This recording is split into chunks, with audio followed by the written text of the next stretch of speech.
Dans le même temps, en Martinique, des associations d'aide à domicile peinent à obtenir des équipements pour protéger leur personnel. Pour certaines, c'est le système D, comme nous le montre ce reportage dans une association qui confectionne elle-même ses masques. Franck Zozor, François Marlin.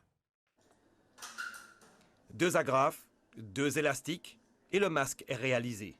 Dominique Jérôme, c'est le nom de cette dame, n'a pas d'autre choix que de fabriquer elle-même les masques de ses collaboratrices des aides à domicile. Cela fait quelques jours qu'elle en recherche sans succès.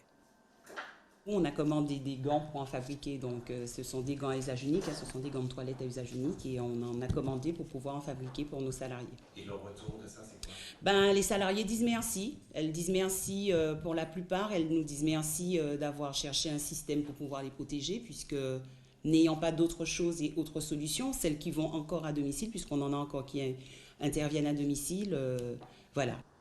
Et pendant notre tournage, arrive un employé de la CTM dans sa boîte des masques chirurgicaux.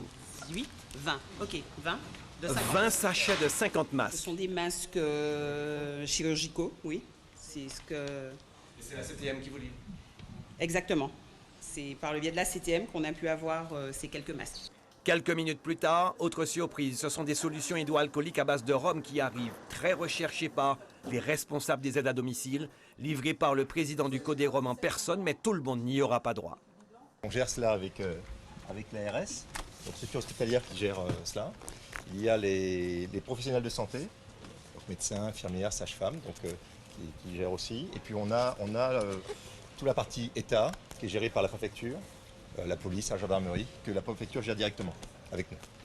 Des solutions hydroalcooliques livrées dans 2 conditionnements différents et qui soulagent les représentants de ces associations.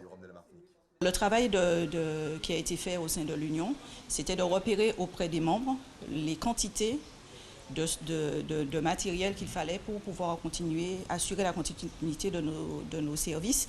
Donc nous avons fait remonter en tout cas les quantités. Donc c'est un tableau qui a été fait et qui a été transmis à l'ARS, à la CTM, à la préfecture et dans l'attente que quelqu'un veuille prendre en considération notre demande.